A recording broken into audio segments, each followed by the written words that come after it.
Chers frères et sœurs, joyeuse Pâques, Christ est ressuscité, alléluia.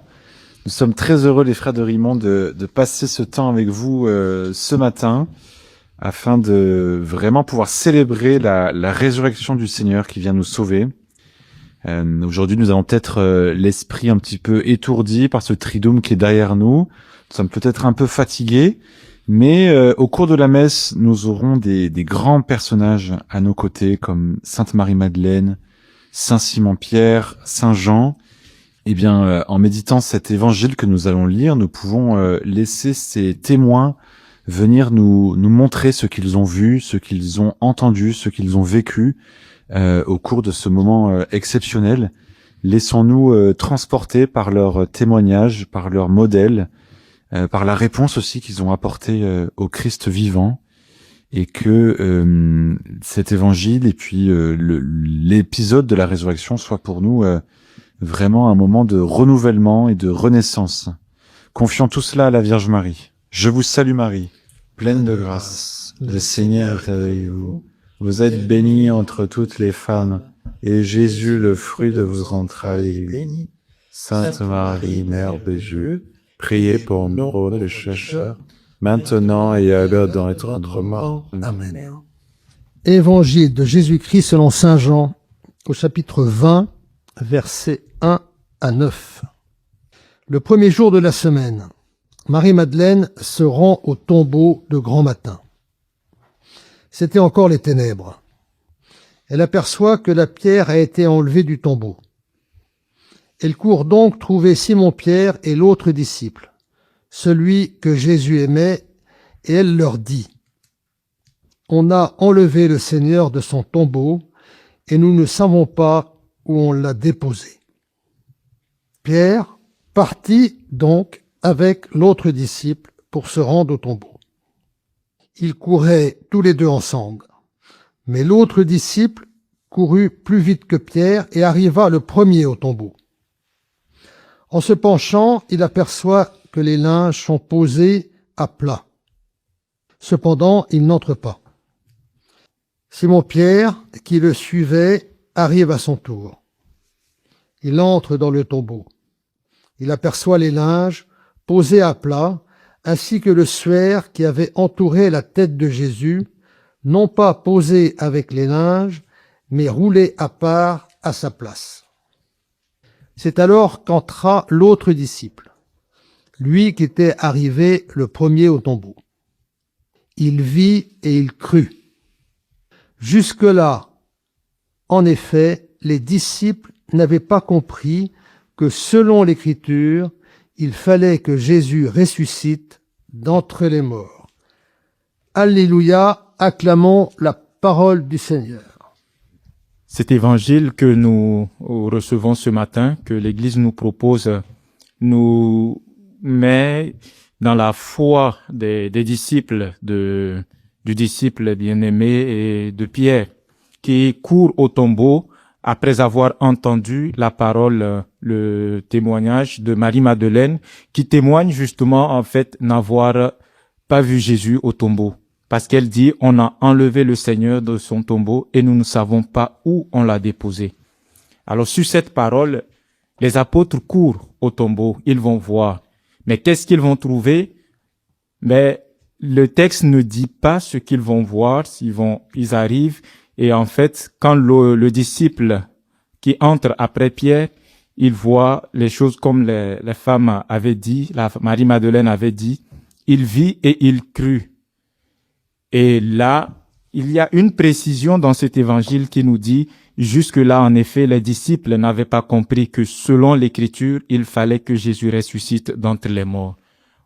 Ce qu'il a cru, c'est ce qu'il a entendu, ce que Jésus a prêché, annoncé sa passion et sa résurrection. C'est selon ce qui est écrit. Et aujourd'hui, on est face à un évangile qui nous dit que la résurrection du Christ, c'est l'accomplissement des Écritures. Et c'est l'évangile de la foi. C'est pour ça que aujourd'hui, Jésus qui ressuscite, le témoignage qu'on reçoit de cet évangile, c'est le témoignage des apôtres, c'est ceux-là qui ont entendu Jésus prêcher, annoncer sa mort, c'est ceux-là qui finalement ont compris que selon les Écritures, il fallait que Jésus ressuscite.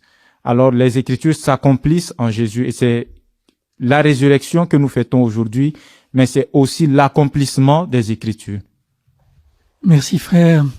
Pour prolonger un petit peu ce que tu viens de dire par rapport à cette lumière de la foi qui touche le cœur des disciples. En fait, on peut penser il est dit, il crut, parlant de Jean, du disciple bien-aimé. Et on peut penser que, en effet, c'est parce que Jésus avait parlé de ce qui allait se passer et que sur le moment, il n'avait pas compris, il n'avait pas cru parce ça allait décontenancer. Mais là, après ce qui s'est passé le vendredi saint, et devant le tombeau vide et les linges, car sûrement le signe des linges a joué un rôle. Mais sur ce simple signe remonte au cœur de Jean.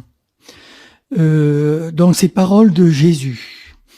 Parce que Jean, sûrement, il était celui qui gardait le plus profondément dans son cœur, même lorsqu'il ne comprenait pas.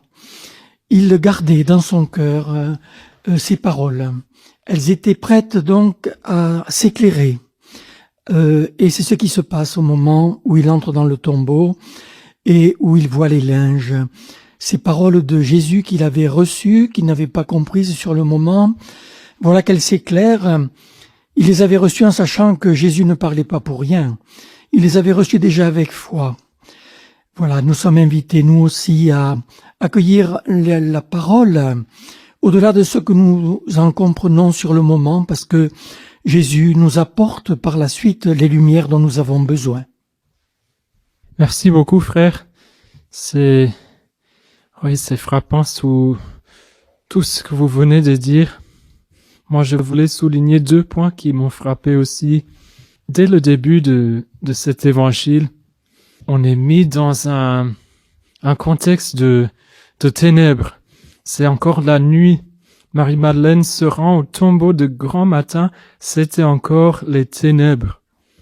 Jésus aurait pu choisir de ressusciter pendant le jour. Mais il a trouvé bon déjà que personne le voit et que ça soit dans la nuit. Parce que déjà, quand elle était arrivée, il est parti. C'est bien sûr en lien avec le début de l'évangile de Saint Jean, quand on lit la lumière brille dans les ténèbres et les ténèbres ne l'ont pas arrêté. C'est cette lumière de la résurrection, Jésus qui est la lumière du monde. Il va dire ça un peu plus loin dans l'évangile, qui jaillit, qui brille dans ces ténèbres et aussi dans les ténèbres de nos vies. La deuxième chose que je voulais souligner, c'était que tout le monde court. C'est étonnant. Et déjà, Marie-Madeleine aperçoit que la pierre a été enlevée. Elle court donc trouver Simon-Pierre.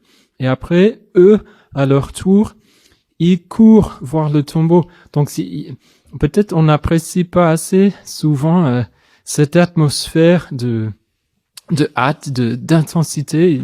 Tout le monde, il n'arrive presque pas à croire ce qui s'était passé. Il y avait peut-être, oui, déjà avec Marie-Madeleine, l'inquiétude que peut-être personne l'a enlevé. Mais oui, peut-être il restait des petits souvenirs. Ah oui, mais c'est vrai que Jésus, il avait dit un truc par rapport à, oui, peut-être le 3e jour, pourquoi pas. Donc, tout le monde courait dans tous les sens. Et on voit à la fin ce qu'il voit. Et peut-être c'est une grâce aussi pour nous ce matin de demander, est-ce que moi j'ai cette même hâte d'aller à la messe, par exemple? Est-ce que je veux courir voir Jésus ressuscité? Ou si je peux pas aller à la messe, de courir à la prière, de recourir chaque jour, chaque matin, après cet événement, de recourir à Dieu qui est ma lumière. Moi aussi, Et la phrase qui a retenu mon attention, une petite phrase, il vit et il crut. Comme l'Évangile nous dit que Pierre et le disciple bien-aimé ont couru ensemble au tombeau. Bon, et le disciple bien-aimé laisse entrer Pierre, il voit. Après, le disciple bien-aimé lui-même entre, il voit et il croit. Je me suis demandé, mais qu'est-ce qu'il a pu voir qui l'a amené à cette profession de foi? Mais il a vu la même chose que Pierre. Le linceul qui est replié. Et pourtant, cela lui a suffi pour croire. Cela peut nous enseigner que la foi ne naît pas toujours de grandes preuves, mais d'un cœur disponible. Le disciple bien-aimé ne comprend pas tout, mais il accueille ce qu'il voit avec amour. Et cet amour éclaire son regard. On y reconnaît la vie, là où tout semble avoir terminé. Donc nous aussi, nous aimerions parfois voir des signes plus clairs, des certitudes visibles avant de croire. Mais Dieu agit autrement. Il laisse des traces, des indices, des appels silencieux. Il nous faut savoir voir avec le cœur, car on peut regarder sans comprendre. Donc aujourd'hui, demandons la grâce d'un regard intérieur, un cœur attentif, une foi qui ose naître à partir de peu. Car la résurrection ne s'impose pas, elle se découvre dans la lumière de la foi. Merci beaucoup. Et c'est vrai que j'ai toujours beaucoup aimé regarder, contempler le côté invraisemblable qu'a la résurrection pour Marie-Madeleine, pour Pierre, pour Jean, pour les disciples, les amis de Jésus. Enfin, nous, on est habitués, on a nos imaginaires qui sont saturés d'images de la résurrection, et on en a même fait un mot, un concept, résurrection. Il est bon, je trouve, de revenir à cette fraîcheur de ce matin de Pâques, où, comme disait le frère, au cœur de la ténèbre, la lumière jaillit. C'est fou que des humains qui ont une relation personnelle avec un homme qui se dit être Dieu en finissent par non seulement expérimenter sa résurrection, mais en plus qualifier cet humain-là de la lumière. C'est fou de voir la progressivité, en fait. Ces gens Jésus les a rencontrés au bord du lac de Galilée, et puis ils finissent par écrire un évangile où ils marquent que cet homme-là, c'est la lumière, avec un grand L. Je trouve ça vraiment merveilleux de voir à quel point la vie de Jésus la vie historique de Jésus est incroyable, et est venue vraiment bouleverser l'histoire de l'humanité, l'histoire de tant d'hommes et de femmes jusqu'à aujourd'hui. Et quelque chose d'autre m'a marqué, c'est que j'avais jamais fait attention que même chez Jean, la foi, on va dire, je sais pas comment est-ce qu'il faut appeler ça, mais son expérience se vit en 2 étapes. Quand il arrive, il voit déjà quelque chose quand même. En se penchant, il s'aperçoit que les linges sont posés à plat. Cependant, il n'entre pas.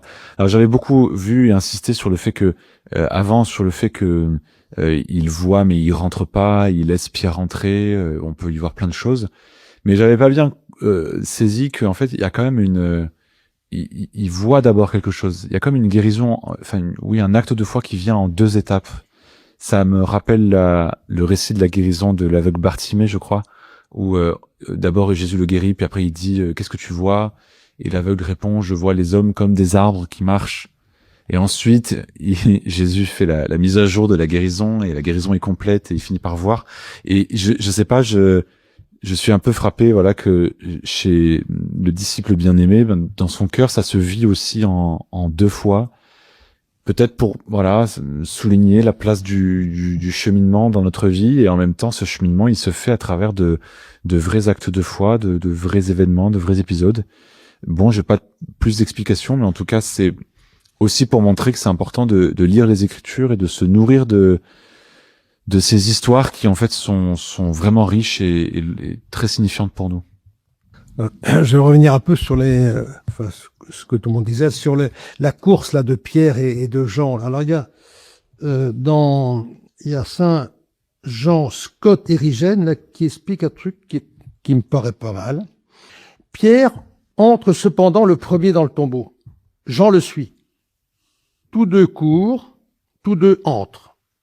Ici, Pierre est l'image de la foi et Jean représente l'intelligence. La foi, donc, entre la première dans le tombeau et l'intelligence entre à sa suite. Je pense qu'il faut, il faut les deux, quoi. Il faut on rentre dans le tombeau, on voit quelque chose, il n'est pas là, bon, mais il faut faire travailler un peu son cerveau pour, et c'est ce que Jean Scott Érigène dit, voilà, donc Pierre, il a la foi, il voit qu'il n'y a plus rien, et le fait de croire et de dire, il voit, il croit, ça c'est l'intelligence qui intervient à ce moment-là. Voilà, moi c'est ce que j'en dis, comme Jean Scott Érigène.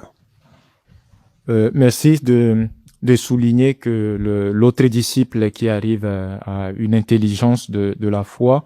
Et c'est frappant aussi de voir que Pierre qui arrive et qui entre le premier, il arrive après, mais il entre le premier.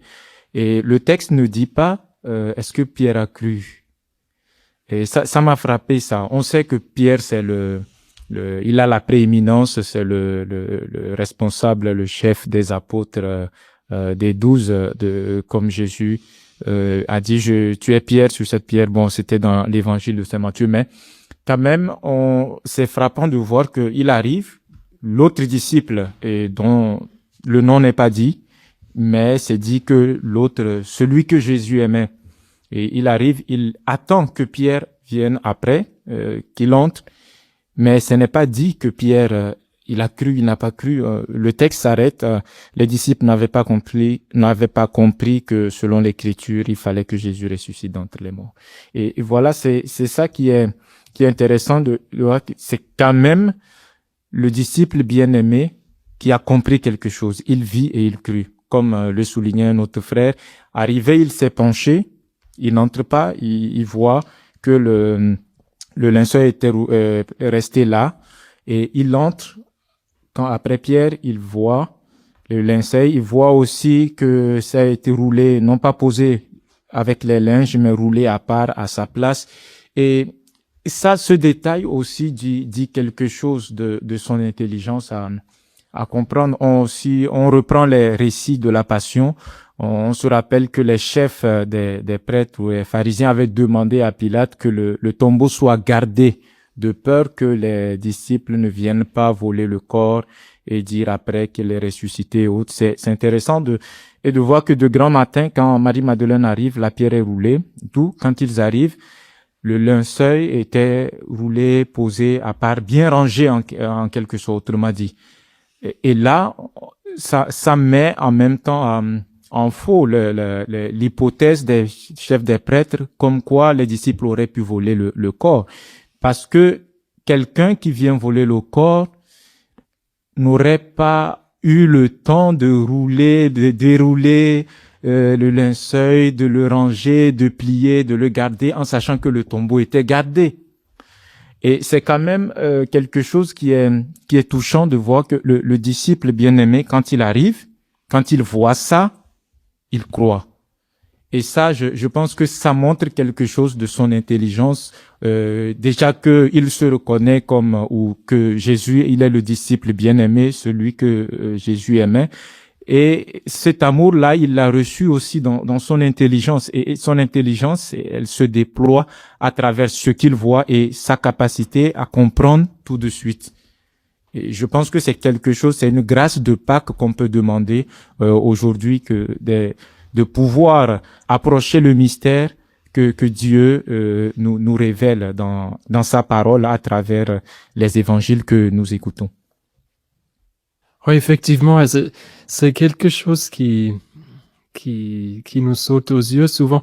Bon, dans l'évangile de Jean, on voit que c'est pas juste parce qu'on est les frères de Saint Jean, on est des fans de Saint Jean, mais on voit quand même, Saint Jean, il est comme souvent le premier à se rendre compte de ce qui se passe. Je pense à un autre exemple où Jésus apparaît aux disciples. C'est après la résurrection au rivage quand ils sont en train de pêcher. Et c'est Jean qui dit c'est le Seigneur, c'est lui qui le reconnaît d'abord. Donc ça me fait penser aussi. Bon, peut-être ça vaut le coup de lire, comme il est tellement court, la deuxième lecture de la messe. Bon, il y en a deux options, donc peut-être vous l'entendrez pas, mais c'est de l'épître aux Colossiens où saint Paul dit, frères, si vous êtes ressuscités avec le Christ, recherchez les réalités d'en haut. C'est là qu'est le Christ, assis à la droite de Dieu. Pensez aux réalités d'en haut, non à celles de la terre. En effet, vous êtes passés par la mort, et votre vie reste cachée avec le Christ en Dieu. Quand paraîtra le Christ, votre vie, alors vous aussi, vous paraîtrez avec lui dans la gloire. Donc, est-ce que nous sommes attentifs aux réalités d'en haut? Ou est-ce que notre pensée est complètement occupée par les choses de la terre? Je pense que c'est quelque chose comme ça, la raison pour laquelle Saint Jean, il était attentif aux réalités d'en haut. Et c'est pour ça qu'il a reconnu le Seigneur, il a cru. Le Seigneur a fait lever dans le cœur de beaucoup de Français. On sait que le nombre de baptêmes augmente en ces années et à l'occasion de Pâques, cette année, il y a encore beaucoup de baptêmes parce que le Seigneur a fait lever cette lumière de sa résurrection dans le cœur de ces personnes. Et il est né en elles donc une nouvelle espérance, une lumière qui change complètement leur vie. La perspective de la vie, ce n'est plus seulement la mort. La perspective de la vie, c'est la vie avec Jésus ressuscité dans sa lumière. Nous portons spécialement en ce jour dans notre prière toutes ces personnes, jeunes et moins jeunes, qui entrent dans l'Église aujourd'hui par le baptême, qui reçoivent donc ce salut, cette vie nouvelle de la résurrection de Jésus. Oui, merci d'insister aussi sur le fait que cet événement nous est accessible par la foi. Quand tu lisais la lettre de Saint Paul, c'est ce que je me suis dit. C'est fou comment cet événement qui est le centre de tout le christianisme, de toute notre tradition dans l'Église, de tant de choses, cet événement-là, il est quand même accessible uniquement par la foi. C'est pas un signe, comme tu parlais aussi des ténèbres tout à l'heure, c'est pas un signe aussi clair, enfin pour l'instant en tout cas, aussi clair que la transfiguration, par exemple, où là il y a vraiment une manifestation glorieuse. Là en fait, le seul signe qu'il y a, c'est l'absence du corps de Jésus, quelques linges posés. Enfin, on a beau essayer de comprendre pourquoi les linges étaient posés comme ci, comme ça, que ça explique tel truc. Oui, mais en fait, ça change pas le fait que le premier signe de la résurrection, c'est une absence, quelque chose qui sollicite ta foi. C'est un peu la question qu'on peut se poser aujourd'hui. Plus qu'une question d'ailleurs, c'est un peu l'engagement qu'on peut prendre. Est-ce que je crois, et de supplier en fait le Seigneur de nous donner la foi pour être capable de le reconnaître même dans les absences. C'est aujourd'hui, c'est la fête de la foi par excellence. Je pense aussi que l'évangile d'aujourd'hui nous apprend aussi la patience dans la foi. Comme les disciples, ils ont mis du temps c'est après, si on peut dire, la résurrection qu'ils ont qu'ils ont compris ce que Jésus leur disait. Donc nous aussi, il nous faut du temps pour que la parole de Dieu descende dans notre cœur. Il faut aussi parfois du temps pour que ce que nous croyons devienne une expérience.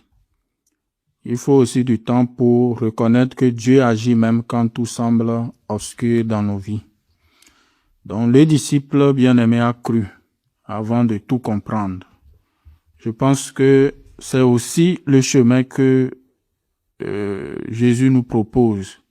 Avancer dans la confiance, même quand tout semble obscur pour nous. Car ce que nous ne comprenons pas aujourd'hui peut devenir demain une lumière. Bon, ce qui est impressionnant pour ceux qui pourraient aller ou qui iront ou qui ont déjà été, c'est d'aller à Jérusalem et de rentrer dans ce tombeau vide. Moi, j'ai eu la chance d'y rentrer plusieurs fois. C'est impressionnant. C'est vrai que ça laisse pas indifférent, quoi. Oui, frère, tu disais à l'instant que aujourd'hui c'est la fête de la foi et ça m'a touché oui, c'est vrai, c'est la fête de la foi aujourd'hui.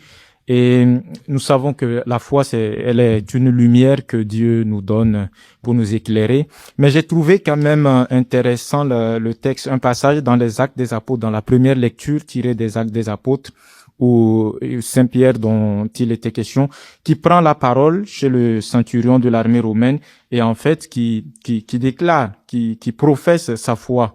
Et à un moment dans le texte, il dit Jésus de Nazareth, Dieu l'a consacré par l'Esprit Saint et rempli de force. Là où il passait, il faisait le bien, il guérissait tous ceux qui étaient sous le pouvoir du démon, car Dieu était avec lui.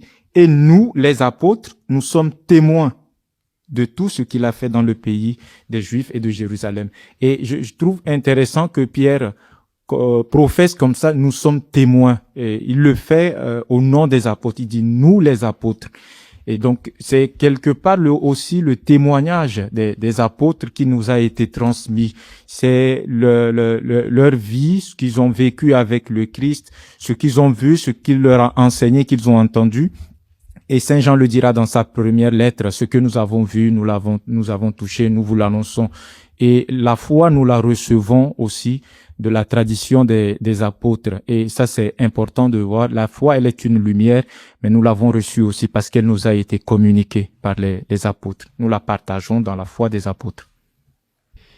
Dans le psaume 26, on lit « Le Seigneur est ma lumière et mon salut. De qui aurais-je crainte? Le Seigneur est le rempart de ma vie. Devant qui tremblerai-je » Frères et sœurs, nous approchons à la fin de ce temps de lectio. Méditons sur cette vérité aujourd'hui. Vraiment, Jésus est cette lumière et on n'a plus à craindre. Si lui, il a pu vaincre la mort, il peut vaincre n'importe quelle situation que je traverse. Ma santé difficile, les épreuves de ma famille, mon couple, etc. Quoi qu'il nous arrive, il est là, il est vivant avec nous et nous pouvons proclamer aussi avec le psaume de la messe d'aujourd'hui, « Voici le jour que fit le Seigneur, qu'il soit pour nous jour de fête et de joie. » Donc, ma prière pour vous et pour nous tous aujourd'hui, cette fête de Pâques 2026, c'est d'être dans la joie de la foi. Et nous rendons gloire à Dieu en disant « Gloire au Père et au Fils et au Saint-Esprit, comme il était au commencement, maintenant et toujours, et dans les siècles des siècles. Amen. Amen.